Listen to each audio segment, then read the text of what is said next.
దేవరాగం జ్ఞానయోగం వ్యాసపీఠం బహువేదశాస్త్రం బోధామృతహిత శ్రీమన్నారాయణం శివగౌరీ సంభాషిత సకల పురాణం అష్టాక్షరి పంచాక్షరి మంత్రావరణం అఖిల దేవతా సంస్తుతి పారాయణం జయమంగళకరమీ ప్రవచన శ్రవణం అనుదినము శుభము సుఖము జీవన గమనం దేవరాగం జ్ఞానయోగం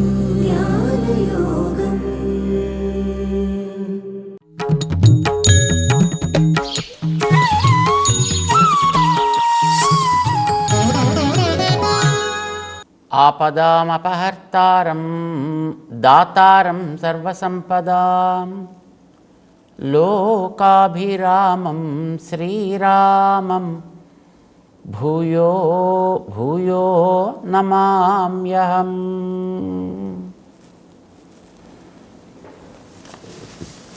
జై శ్రీమన్నారాయణ. ప్రియ భగవద్బంధువులారా,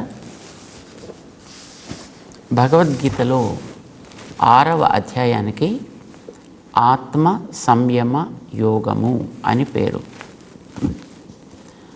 మనస్సుని క్రమబద్ధం చేసే ఒక సాధన 6వ అధ్యాయంలో శ్రీకృష్ణుడు వివరిస్తాడు. 5వ అధ్యాయంలో పనులు చేయాలి, కానీ ఆ పనుల యొక్క ఫలితాన్ని తన మీద పెట్టుకోకుండా వదలాలి అని చెప్పాడు. పనులు వదలమని చెప్పలే, పనుల వల్ల కలిగేటటువంటి బాధ్యత, నేను చేస్తున్నా, నా వల్ల జరుగుతోంది, నాకు దీని ఫలితము, ఇవి వదలాలి అని చెప్పాడు. ఇది మనస్సుతో చేయవలసిన పని.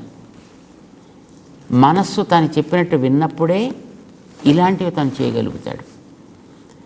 శరీరంతో చేసేటువంటి పనులని ఎప్పుడూ చేయక తప్పదు. కానీ దాంతోపాటు వెనకాతల చేసే పని తనకి బంధకం కావాలా, లేదు తనని చుట్టుకోకుండా ఉండాలా, ఒకటి. రెండవది, ఇప్పుడు తను చేసే పని వల్ల కొత్త బంధనం ఏర్పడడం కాదు, పాత బంధనాలను కూడా తొలగించేటట్టుగా దీన్ని మనం తయారు చేసుకోవచ్చా, ఇది మనకి ఇప్పుడు తెలియవలసినటువంటిది. చూడండి, మనకి డొనేషన్స్ ఇచ్చేటప్పుడు ఇన్కమ్ ట్యాక్స్ ఎగ్జెంప్షన్ అని ఇస్తారు. నువ్వు 100 రూపాయలు ఇస్తే, అంటే నీకు ఒక 100 రూపాయలు ప్రాఫిట్ వస్తే, దాంట్లోంచి నువ్వు ఒక 50 రూపాయలు ఎవరికైనా నువ్వు దానం ఇచ్చావు అని అంటే, ఆ ఇచ్చిన ప్రాఫిట్గా వచ్చిన 100కి ట్యాక్స్ పడకుండా 50కే ట్యాక్స్ పడుతుంది. ఇది ఒక నియమం, ఇది ఒక పద్ధతి. సాధారణంగా ఇప్పుడు మన దేశంలో అలాగా ఓ 50%కో, అదే 20%కో, 25%కో, 23%కో ఇలాంటి ఎగ్జెంప్షన్స్ అనేవి వస్తాయి. కానీ కొన్ని పనులు చేస్తే, ఉదాహరణకి ఏదైనా ఒక వైజ్ఞానిక పరిశోధన చేస్తే, లేదా ఒక రూరల్ డెవలప్మెంటల్ యాక్టివిటీస్ లాంటివి చేస్తే, నువ్వు 100 ఇస్తే నీకు 130, 120 అలా కూడా నీకు ఎగ్జామ్షన్స్ వచ్చే అవకాశాలు ఉన్నాయి అని దానికి సంబంధించిన వాళ్ళు చెప్తుంటారు. అంటే నువ్వు చేసేటటువంటి ఆ పని వల్ల ఆ పని వరకు మాత్రమే నీకు శ్రేయస్సు కలగడం కాకుండా, ఈ పని గతంలో ఉండేటటువంటి పాత బాకీలను కూడా కొంత న్యూట్రలైజ్ చేయగలిగేటటువంటి అవకాశం ఉండేట్టుగా ఉందనుకోండి, దాన్ని సెలెక్ట్ చేసుకోవడం మంచిది కదా, అలాంటి దాన్ని చేయడం మంచిది కదా. మనం చేసేటటువంటి కర్మ ఇప్పుడేదో ఒక పని చేసాం, ఒక వ్యక్తికి ఏదైనా మనం చదువు చెప్పాం, దానం ఇచ్చాం, లేదా ఏదైనా ఒక విషయాన్ని నేర్పాము అనుకోండి, ఇది ఒక పని. ఈ పని మళ్ళీ మనకి ఒక బంధకం కాకూడదు అనంటే, నేను చేయలేదు, ఇది నాది కాదు, ఇది నాకు కాదు, ఈ మూడు వదలాలి. ఫల సంఘ కర్తృత్వాలు అని అంటారు. ఇవి లేకుండా పని చేయాలి. మరి అవి లేకుండా ఎలా చేస్తాం అంటే, ఇవి నీకు వెనకాతలో నడిపించేవాడు భగవంతుడు అనేవాడు ఉన్నాడు కనుక వాడి మీద భారాన్ని పెట్టి నువ్వు చేయొచ్చు. లేదా ఇవి నీకు జరుగుతున్నాయంటే పైనుండే దేహం వల్ల జరుగుతున్నాయి కనుక భారాన్ని దేహం మీదైనా పెట్టేసి నువ్వు దానికి బాధ్యుడు కాకుండా ఉండగలగాలి. నువ్వంటే జీవుడు బాధ్యుడు కాకుండా ఉండగలగాలి. ఇది 3వ అధ్యాయంలో కూడా చెప్పాడు.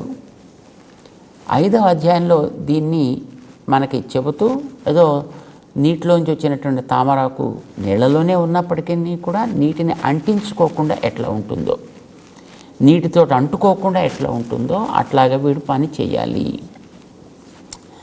దాన్ని వివరిస్తూ దానికి కర్మ సన్యాస యోగము అంటే చేసేటటువంటి కర్మల యొక్క ఫలితాన్ని తన యందు కాకుండా మరొక దాని యందు వదిలి చేయుట, ఇది చెప్పాడు. కానీ వదలాల్సింది దేంతోటి? శరీరంతో కాదు కదా, మనస్సుతోట వదలాలి. బంధనం చేసేది మనస్సు, బంధనాన్ని తొలగించగలిగింది కూడా మనస్సు. చేత మనస్సుతో చేయాలంటే మనస్సుకి ఆ రకమైనటువంటి ఒక శిక్షణని ఇవ్వాలి. అది ఎలా ఇవ్వాలి అనేది చెప్పడం కోసం 6వ అధ్యాయం ఏర్పడింది. దానికి ఆత్మ సంయమ యోగము అని పేరు పెట్టాడు. ఆత్మ అంటే మనస్సు, అక్కడ సంయమము అంటే దాన్ని సక్రమముగా నిగ్రహించుట, కంట్రోల్ చేయుట, సరి అయినటువంటి శిక్షణనిచ్చి ఒక మార్గంలో పెట్టుట, ఇది తను చెప్పదలుచుకున్నాడు. దానికి రకరకాల విశేషాలని చెప్పి ఏవి లక్ష్యంగా మనం చేయాలి అనేది తెలియచేస్తూ ఆత్మసాక్షాత్కారం అనేటటువంటిది ఒక లక్ష్యంగా పెట్టుకుని ఈ పనులు చేయాలి. భగవద్గీతలో మొదటి 6 అధ్యాయాలకి తాత్పర్యం ఆత్మ జ్ఞానము, ఆత్మ సాక్షాత్కారం, ఇదే లక్ష్యం. ఈ లక్ష్యం కోసం చేయాలి. దానికి మనకి మొట్టమొదట లభించాల్సింది ఏమిటి అంటే, ఆత్మ అనేటటువంటిది ఈ ఒక్క శరీరంలో నీవు మాత్రమే కాదయా, మన చుట్టూ ఉండేటువంటి ప్రతి వస్తువులోనూ ఆత్మలు ఉంటాయి. ప్రతి ప్రాణి మనకు కనిపించేటటువంటివి చుట్టూ ఉండేటువంటివి నేల మీద తిరిగేవి కావచ్చు, నింగిలో తిరిగేవి కావచ్చు, నిలకడగా ఉండేవి కావచ్చు, లేదు ఎక్కడో స్వర్గాది లోకాల్లో ఉండేవి కావచ్చు, దేవతలు అని అంటారు కదా. సో దేవ మనుష్య తిరియక్ స్థావరాత్మకంగా ఉండేటువంటి ఈ ప్రపంచంలోని సకల చరాచరాత్మకమైనటువంటి వస్తుజాతమంతా రెంటితోటి కలిసి ఉంది. ఒకటి పైన కనిపించేటటువంటిది ప్రకృతి, 2 దానికి ఆ రకమైనటువంటి రూపు రేఖ ఏర్పాటు చేసినటువంటిది దాని వెనక ఉండే ఆత్మ అనేది 1, 2. సో ఈ ఆత్మ గురించినటువంటి జ్ఞానాన్ని వీడు సక్రమంగా పొందడం అనేటటువంటిదే మొదటి 6 అధ్యాయాల సారం. ఆత్మజ్ఞానం ఏర్పడాలి. ఎందుకు ఏర్పడాలి? ఎందుకు ఏర్పడి తను చేసేటువంటి కర్తవ్యంలో అతనికి వైముఖ్యం ఏర్పడకూడదు, నిరాశ ఏర్పడకూడదు, నిస్పృహ ఏర్పడకూడదు, అనాసక్తత ఏర్పడకూడదు. పని చెయ్యాలి. ఆ పని సుఖం కావచ్చు, దుఃఖం కావచ్చు, వాడి బాధ్యతను బట్టి ఉంటుంది. అది అర్జునుడికి బాధ్యత శత్రు నిరాశ చేయడం. నిజానికి పాపం ఆయనకి అది కష్టం అని అనిపించింది, బంధువుల్ని చంపడం పాపం అని అనిపించింది. నువ్వు చేసేటటువంటి పని చేస్తూ ఉండేటప్పుడు అది పాపం అని అనుకుంటే నువ్వు చేయలేవు కదా. అయితే అది నిజానికి పాపమా? పాపమని ఇతను అనుకుంటున్నాడు, బంధువులని సంహరించుట అని. కానీ వాళ్ళు బంధువులుగా ఉన్నారా? నిజానికి లేరు. వాళ్ళు ఎందుకంటే పాండవులు నానా కష్టాలు పెట్టి అగచాట్లన్నీ వాళ్ళకి చూపించి వాళ్ళని 13 ఏళ్ల పాటు నానా పాటలు పడేటట్టు చేసిన వాళ్ళు. వచ్చిన తర్వాతనైనా పోనీ దాన్ని అవగాహన చేసుకొని వాళ్ళు ఎవరి రాజ్యం వాళ్ళకి పంచిచ్చి సుఖంగా ఉండనిచ్చారా అంటే సూది కొన మోపినంత నేల కూడా ఇవ్వంపమ్మన్నారు. యుద్ధానికి కావాలని వాళ్ళే కాలు కయ్యానికి దువ్వారు. తను కావాలని ఏర్పాటు చేసుకుంది కాదు, వాళ్ళే ఏర్పాటు చేసి పెట్టారు. ఇప్పుడు తన బాధ్యతను తను నెరవేర్చాలి. ఇప్పుడు అమాయకులైనటువంటి ప్రజల యొక్క ప్రాణాలను తీస్తే అలాంటి వాళ్ళని అయ్యో పాపం వాళ్ళని కొట్టొచ్చునా కొట్టకూడదు అని ఆలోచించేవాడిని వాడి మనిషి అంటామా వాడిని ఎక్కడున్నా సరే ఏరి పారేస్తాం అని మన భారత ప్రధాని చెప్పినట్టుగా అలాంటి వాళ్ళని ఏ పని చేసైనా సరిపడికే వాళ్ళని అరికట్టాల్సిన బాధ్యత ఉంటుంది. అర్జునుడి బాధ్యత అది. మరి అలాంటి బాధ్యత ఉండే వ్యక్తి యుద్ధం చెయ్యాలా, మానాలా, చెయ్యొచ్చా, కూడదా, బంధువధ, రక్తపాతం, అయ్యో ఈ రక్తపు కూడు, ఇది నేను ఎలా తింటా, ఇలాంటి మాటలన్నీ మాట్లాడేటప్పటికి కృష్ణుడికి కొంచెం కోపం వచ్చింది. అతనికి విషయం చెప్పాల్సినటువంటి అవసరం ఉంది అని అనిపించింది. కనుక యుద్ధం అతని చేత చేయించాలి. ఫిజికల్గా అంటే శారీరకంగా యుద్ధం చేయాలి, కానీ మానసికంగా అతను ఇది నా కర్తవ్యము, దీంట్లో నాకు ఏ రకమైనటువంటి ప్రమేయము లేదు అనే విషయం అతనికి తెలియాలి. మరి ఇప్పుడు దానికోసం అని మనస్సు ప్రధానమైనటువంటి పరికరం కదా, దాన్ని గుర్తించాల్సింది. పోనీ అర్జునుడికి ఏం తెలియదా అంటే తెలియనివాడు కాదు, తెలిసినట్టే మాట్లాడాడు. మొదటి అధ్యాయం భగవద్గీతలోనే మొదటి అధ్యాయంలో అయ్యో బంధువులు వీళ్ళందరినీ కొట్టడం ఎట్లాగా అని మాట్లాడాడు. స్వర్గానికి పోతామో నరకానికి పోతామో ఇలాంటి మాటలు మాట్లాడాడు. అంటే శరీరం ఆత్మ వేరని తెలుస్తోంది, కానీ శరీరానికి ఏర్పడేటటువంటి బాంధవ్యాన్ని చూసి ఆత్మసుఖాన్ని గురించి వాడు మాట్లాడుకున్నాడు అక్కడ. సో రెండవ అధ్యాయంలోకి వచ్చేటప్పటికి ఆయన గురువు గారు, ఈయన తాతగారు వీళ్ళని ఎలా కొట్టాలి అనేటటువంటి దిగులు అతనికి ఏర్పడింది. సో అది బంధువులా, లేకపోతే అది గురువా, లేకపోతే ఆయన తాతగారా, వాళ్ళు ఏమీ దైహికమైనటువంటి బాంధవ్యం కలిగిన వారు అనేది ప్రధానం కాదు అక్కడ. వాళ్ళ యొక్క స్థితి ఏమి, ఎలా ఉంది. తప్పు చేశాడు దుర్యోధనుడు, సమర్థించాడు ధృతరాష్ట్రుడు, అతనికి అండగా నిలబడ్డారు మిగతా వాళ్ళంతా. ఇప్పుడు తప్పు చేసినవాడు ఎంత దోషో, ఆ తప్పు చేసిన వాడికి ఆసరా ఆశ్రయము ఇచ్చినవాడు కూడా అంతే దోషి. ఇదే కదా ఇప్పుడు మన పరిపాలకులు చెప్తున్నారు. ఉగ్రవాది నేరుగా వచ్చి తుపాకీతో ప్రాణాలు తీస్తున్నాడు, ఆ ఉగ్రవాదికి ఉండడానికి ఆశ్రయం ఇచ్చాడు ఒకడు.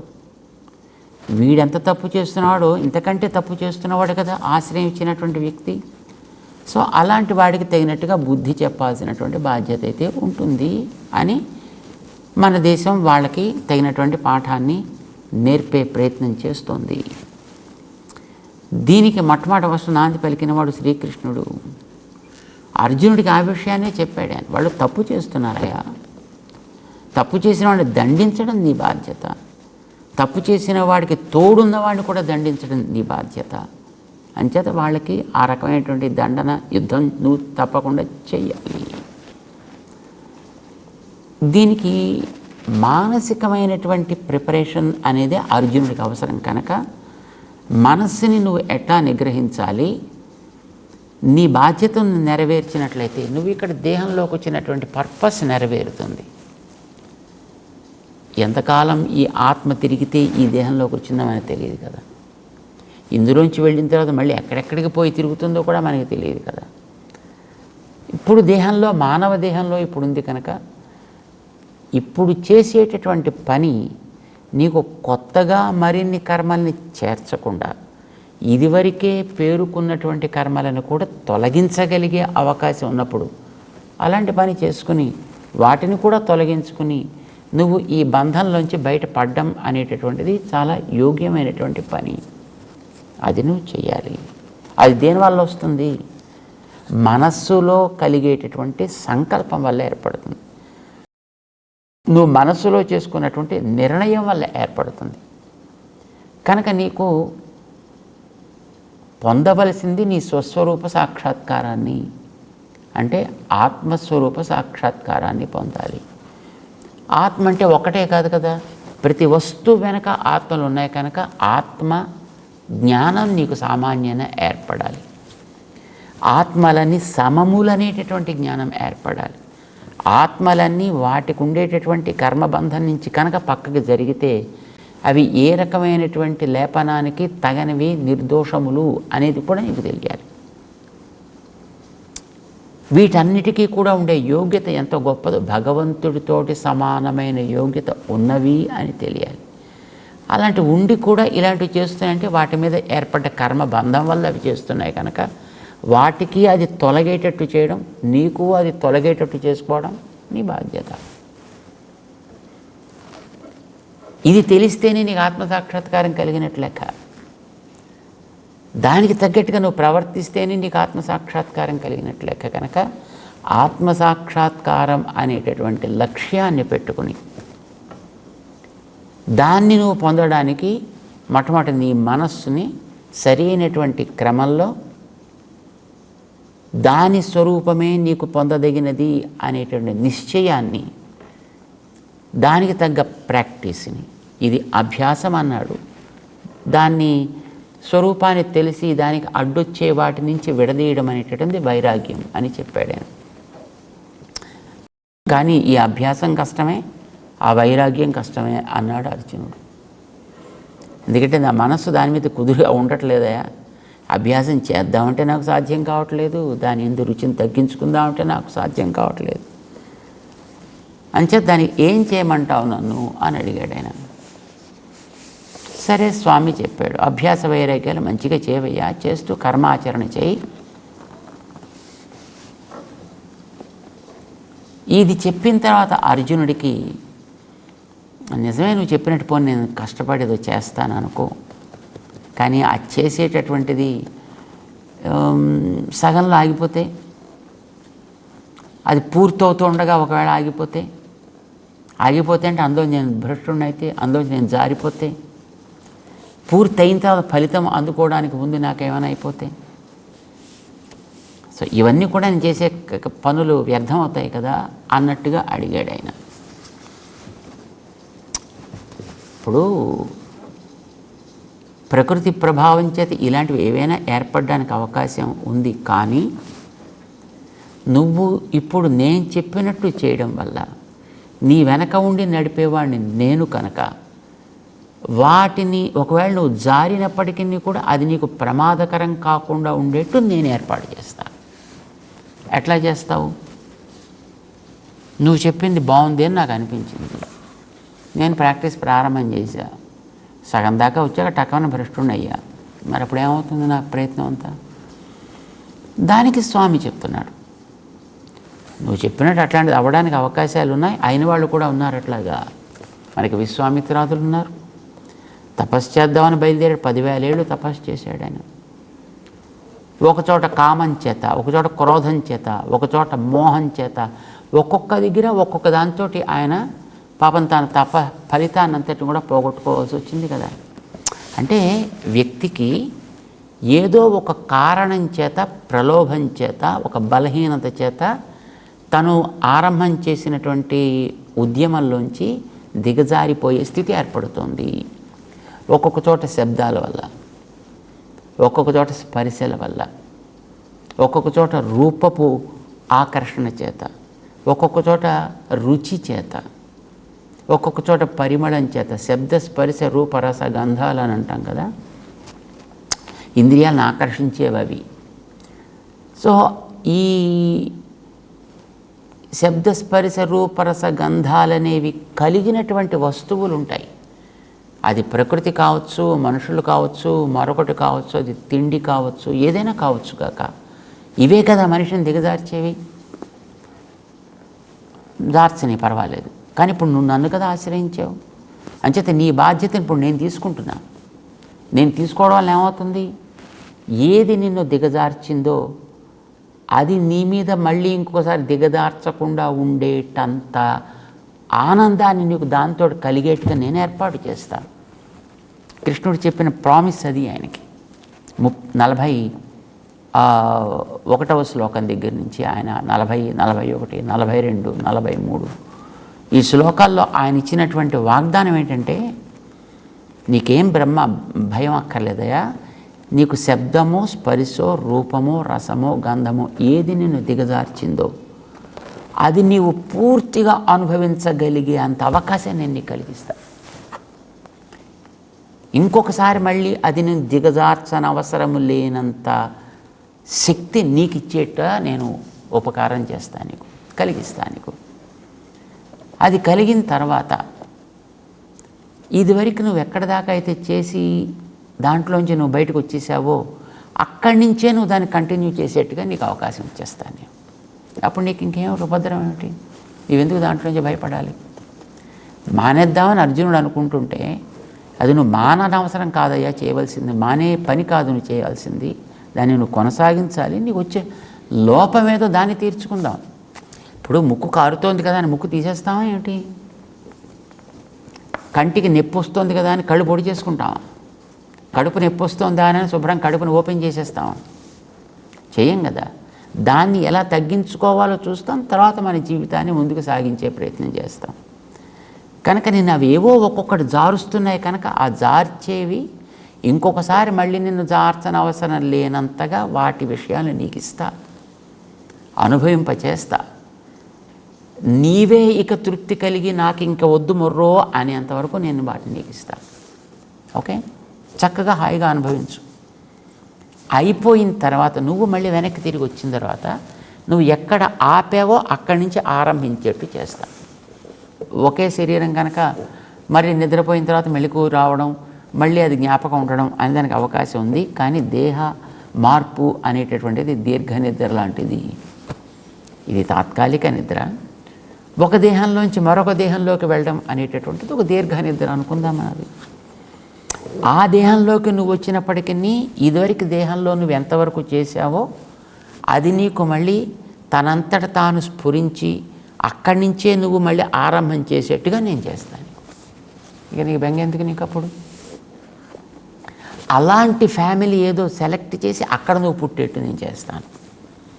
చేశాడు ఆయన అట్లాగా. ఎంతోమందికి ఆ రకమైనటువంటి యోగ్యత ఏర్పడింది. అభిమన్యుడే ఉన్నాడు, అర్జునుడికి కుమారుడు. ప్రహ్లాదుడు ఉన్నాడు, హిరణ్యకశిపుడికి కుమారుడు. అంటే వాళ్ళకి గతంలో ఉండేటటువంటి అక్కడ ఫలించేట్టు చేశాడు. ఒక్కొక్కసారి మంచి వాళ్ళ కుటుంబాల్లో పుట్టచ్చు, ఒకసారి దుష్టుల కుటుంబాల్లో పుట్టచ్చు.